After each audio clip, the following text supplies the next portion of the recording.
Bonjour à tous, je vais vous parler des pervers narcissiques et je vais évoquer assez brièvement, parce que j'ai peu à dire finalement sur la question pour le moment, le thème de le pervers pense encore à ses anciennes victimes. Effectivement, je l'ai constaté, c'est-à-dire que j'en ai eu un qui m'a dit avec telle personne, je me suis remis de la rupture et ça a pris une fois. Voilà la technique. C'était très curieux comme discours, je vous l'accorde. Hein. Et avec moi, après coup, il m'a dit, toi, il m'a fallu 3 étapes. Bon.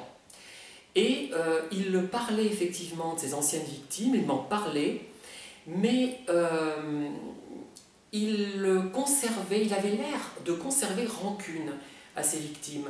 On a l'impression que c'était très frais, on avait l'impression que c'était très frais, que ce n'était pas quelque chose qu'il allait oublier facilement. Et je me suis dit, mais sans doute aime-t-il ces personnes?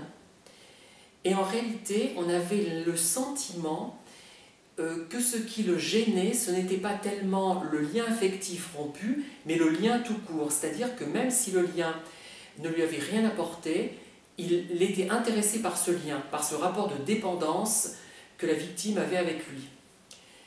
Et ça rejoint l'idée selon laquelle les pervers narcissiques ne parviennent pas, contrairement à des gens dits normaux, enfin normaux comme vous et moi, à faire le deuil.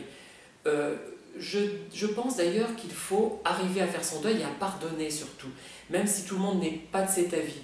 Ce n'est pas forcément par altruisme, je le répète, c'est parce que ça nous fait du bien, ça nous détend de pardonner. On se sent mieux, on n'est plus crispé, c'est ça, c'est surtout ça. Hein. J'ai peut-être aussi la fibre sociale, certes, mais ça n'explique pas tout. Il faut, au bout d'un moment, arrêter d'être crispé. Et le mieux qu'on a à faire, je pense, c'est d'utiliser des moyens qui nous permettent de surmonter cette épreuve.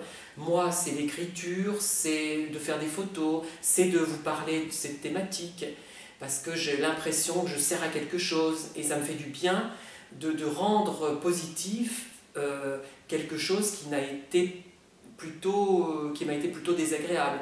Bon, j'ai parlé longuement de l'apport que ça a pu avoir au niveau artistique, création, et d'ailleurs une personne ait réagi par rapport à ça, et je suis vraiment très très content que cette personne ait ressenti la même chose par rapport à sa créativité.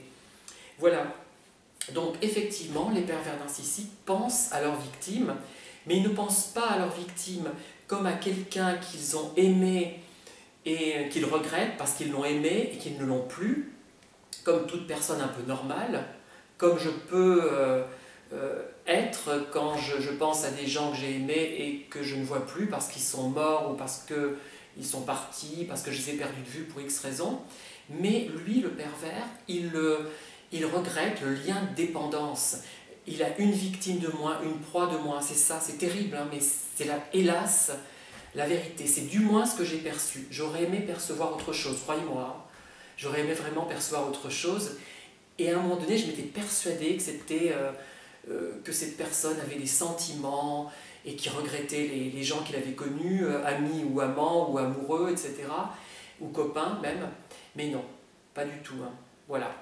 Eh bien, je vous remercie et je vous dis à une prochaine fois. Bonne soirée, au revoir.